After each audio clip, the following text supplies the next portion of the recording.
Oui, si vous êtes des fidèles de la quotidienne, vous savez qu'on a l'habitude ici de militer pour l'adoption des animaux Oui, bien sûr. abandonnés, handicapés, maltraités. Mais alors, c'est vrai. Retraité. Mais il y a, c'est vrai, un type d'animal dont on n'en avait jamais parlé. Je ne savais même pas que c'était possible, Et oui. adopter un animal de laboratoire. Et oui, eux aussi ont droit à une seconde chance, une seconde vie après la vie de laboratoire. Alors d'abord des chiffres. Il faut savoir que selon les associations de protection animale, il y aurait 12 millions d'animaux qui seraient sacrifiés chaque année en Europe pour les besoins, bien sûr, de la recherche scientifique. Alors en France, on parle plutôt de 2 millions, on utilise environ Ouais. 2 millions d'animaux. Quel type d'animaux alors? Alors d'abord, souris, les j'imagine, souris. beaucoup. Oui, 50% des animaux de laboratoire sont des souris. Bon. On a aussi des rats, des lapins, mais aussi des rats, des lapins, des chats, Des chiens. des chiens, oui, des chiens, des chats, des poissons. Ah oui, des poissons aussi. On ne sait pas, mais on utilise énormément de poissons, mais aussi des singes, des Singes, on a vu, macaques, des chevaux aussi. Il faut savoir qu'on utilise des chevaux, des furets et encore d'autres animaux, bien entendu. Alors, certains ont la chance d'échapper à l'euthanasie, parce qu'il faut savoir que la plupart sont quand même euthanasiés après les protocoles ou pendant les protocoles. Ces animaux-là sont pris en Recueillis. charge par une association qui est unique dans son action, qui s'appelle le GRAL. Le GRAL pour Groupement de réflexion et d'action pour l'animal, qui est une association qui prend en charge ces animaux et qui leur trouve une famille adoptante. Ah, c'est génial. Et alors, quels sont les animaux que l'on peut adopter? En premier lieu, des chiens. Ouais. Vous savez, il y a beaucoup de chiens. Alors, il y a le chien de beagle. laboratoire, le beagle. Voilà. Donc, il y a beaucoup de Tellement beagles mignon. à adopter, mais d'autres races aussi, hein, des labradors, des golden retrievers. Vous avez aussi des chats à adopter. Vous avez des animaux de ferme à adopter, des cochons, des canards. Vous avez des rongeurs aussi à adopter, des chevaux aussi qui sont à adopter. Alors, Et quoi, directement auprès de l'association? vous pouvez aller sur leur page Facebook ou leur page Internet pour savoir quels sont les animaux à adopter, mais ils n'ont pas de refuge. Eh oui. Du coup, ils ont en partenaire des refuges, Ouais. une centaine, un peu partout en France, Et on qui peut se diriger recueillent ces animaux. Et il faut savoir qu'ils sont très vite adoptés, parce que c'est vrai que c'est très gratifiant d'offrir comme ça une seconde vie à un animal de laboratoire. C'est justement ce qu'a fait Anne qui va venir nous rejoindre. Venez, Anne, je vous en Avec prie, Bounty. avec Bounty, son chien qu'elle a adopté il y a quelques temps. Bonjour Anne, Bonjour bienvenue. Anne. Bonjour. Qu'est-ce qui vous a poussé spécifiquement à adopter un chien de laboratoire? Alors, c'est le hasard. C'est le hasard de la rencontre avec cette association, le GRAL. Ouais. Quand on a appris le travail qu'ils faisaient auprès des laboratoires et leur engagement pour la réinsertion de ces chiens, on a hésité parce qu'on a déjà d'autres animaux à la maison et puis on n'a pas pu Résister. On n'a pas pu résister. Ouais. Est-ce que vous savez quel test a subi Bounty avant que vous l'adoptiez? Il y a eu des tests d'immunotolérance, mais on n'en sait pas beaucoup plus sur. Vous n'avez pas un carnet de santé? On a un carnet de santé. Il avait tous ses vaccins à jour, bien évidemment, mais on n'a pas l'historique de ce qui s'est passé le concernant, au-delà de ce que je viens de vous dire. Et alors, ça fait combien de temps qu'il est à la maison là? 1 an et demi. Ouais. Et alors, les premiers temps, comment ça s'est passé avec lui? Alors, c'est compliqué. Enfin, Oui, il faut beaucoup de patience quand on adopte un chien qui sort de laboratoire. Il était jeune, donc il n'avait pas vécu très très longtemps dans cet environnement, mais pour autant, c'était un chiot, donc il avait tout à apprendre, la propreté. On a commencé par la propreté, il a fallu un certain temps avant qu'il comprenne que les besoins, ça ne se fait pas dans la maison, dans le salon, mais qu'il faut aller les faire dehors. Il fallait aussi du temps pour monter les escaliers. Il ne savait pas monter les escaliers, encore moins les descendre. Voilà, il y a tout un apprentissage de marcher en laisse. Marcher en laisse, c'est quelque chose qu'il ne savait pas faire. Parce que tout ça, en fait, il ne l'avait pas du tout vécu, quoi.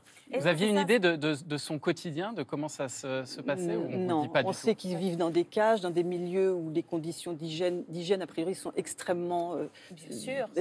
c'est contrôlées. Donc, oui. mais on ne sait pas ce qu'ils vivent. Parce que Laetitia, quel que soit leur âge, l'âge auquel ils sont adoptés, d'ailleurs, ces chiens, effectivement, ils ont tout à apprendre. Alors, ce sont comme des chiots ou des chatons si vous prenez un chat, tout simplement parce qu'ils passent d'un seul coup d'un laboratoire au canapé famille. de la famille. Ouais. Hein, c'est un peu ça.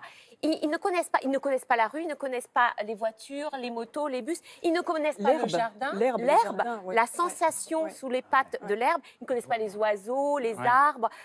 Tout est nouveau. Comme un chiot qui découvre le monde. Eux, comme référence, ils ont un laboratoire. Donc, ils ont tout à découvrir. C'est sûr qu'au début, ils sont peureux, Complètement perdu. déboussolés. Alors, aussi, ce que me disait l'association, c'est que beaucoup se fuguent aussi quand ils sont dans leur nouvelle famille, parce qu'ils sont déboussolés, ils ne savent plus où ils sont. Ouais. Ils sont vraiment sur une autre planète. Il y a une Et forme donc- d'inconscience. Enfin, Oui, et puis ils ouais. sont, voilà. Ouais. Alors, en revanche, ce qu'il y a de bien, alors c'est vrai qu'il faut tout les éduquer, reprendre tout comme un chiot, exactement. Mais alors, ce qu'il y a de bien, c'est que ce sont des chiots qui ont été socialisés à l'homme petit, qui ont été manipulés, Ouais. qui sont gentils avec l'homme, mignons, non agressifs. Et avec les autres animaux, parce que vous avez un autre chien, c'est Ouais. ça? Comment ça s'est passé entre les deux? Très, très bien, parce qu'en fait, ils ont l'habitude d'être C'est ça. avec leurs congénères, donc ça se passe très très bien. Et puis, pour le coup, l'autre chien lui a montré ce qu'il y C'est avait ça, à faire. c'est qu'à la C'était limite, très ça peut rassurant même pour lui. être plutôt utile d'avoir un autre chien à la maison. Là, vos deux chiens, ils sont absolument adorables, on les voit en photo là. Et on imagine, oui, qu'effectivement, ça l'a plutôt aidé. Est-ce que vous avez été accompagné peut-être par un comportementaliste ou un vétérinaire qui vous a conseillé au début? Il a eu des séances de shiatsu pour L'apaiser? Ah, l'apaiser, pour le détendre. oui, pour l'accompagner dans son intégration dans notre vie. Mais sinon, honnêtement, il était en pleine santé. Enfin, il était bien. Il y avait vraiment, je dirais que ce qui était marquant, c'était plus le stress, son côté craintif. Ouais. Mais à part ça, Est-ce qu'il y a une forme de peur envers les êtres humains ou pas spécifiquement? Est-ce que vous envers avez... ce qu'il ne connaît pas. Tout ce qui est nouveau pour lui, les Bah, freine. l'humain, il le connaît, l'humain. Oui, mais on Oui, peut, mais il on le peut connaît pas imaginer sous son qu'il y aurait, meilleur alors jour, peut-être quoi. pas forcément Mais le il n'y a stress, pas de mais rancune. voilà, une forme de Non, rancune. On peut non. imaginer qu'il y a ça. Je ne sais pas si le terme pourrait être adapté, mais ils sont presque résilients. En fait, Oui, ils, ça. sont, Bien sûr. ils ont une force, capacité à s'adapter à ce nouveau milieu. Et puis, ce qui est phénoménal, c'est cette joie de vivre, en fait. On a l'impression Ouais. qu'ils ont oublié, enfin j'espère d'ailleurs, mais pas Alors, complètement. Mais je pense qu'il n'a pas complètement oublié parce qu'il reste encore très craintif. Mais il y a une joie de vivre qui, Ouais. Ouais. On parle souvent très d'une gratifiant. seconde vie Ouais. après la vie de laboratoire, et c'est vraiment une seconde vie pour eux. Ils découvrent vraiment le monde. Alors, le Graal édite aussi des guides pour accompagner Oui. Les justement familles. les familles d'adoptants Mhm. et leur donner des conseils de base pour bien les accueillir. Si vous aviez un conseil à donner à une famille qui pense à adopter peut-être un animal qui a vécu cette vie-là? Je pense qu'il faut, d'abord, il ne faut pas hésiter. Parce que je pense que il n'y a rien de plus beau en fait pour nous de le voir maintenant dans son environnement, mais il faut s'armer de patience. Ouais. Ouais.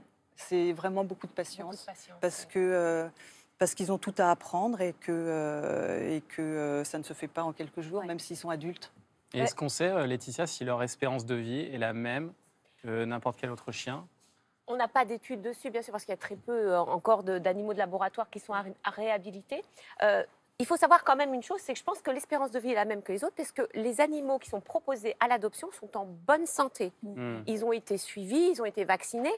Ils ne peuvent pas sortir du laboratoire avant qu'il y ait une visite vétérinaire avec un certificat de bonne santé. C'est ça. Voilà. Et les chercheurs eux-mêmes savent qu'ils ne peuvent pas proposer à l'adoption des animaux malades, Ouais. estropiés. Oui, voilà, qui ont subi, voilà, parce qu'on bien a, sûr, bien sûr. l'animal de laboratoire, on a à Oui. l'esprit des photos un peu insoutenables, Et- enfin, avec des animaux, voilà. Ce qui n'est pas le cas. Voilà, il y a beaucoup d'animaux, ils ont juste ils subissent juste des prises de sang, choses comme ça, c'est tout. Ils sont pas Ouais. estropiés. Ça. On teste des vaccins, par exemple, on teste certaines molécules, c'est tout. Donc voilà, c'est vraiment des animaux qui sont en très bonne santé, et c'est pour ça qu'ils sont proposés à l'adoption. Et il y a un suivi par l'association. Bah, c'est parfait. L'association, c'est donc le Graal. Graal, Si jamais voilà. vous aussi vous souhaitez adopter un de ces animaux et faire ce très joli geste que vous avez fait, Anne.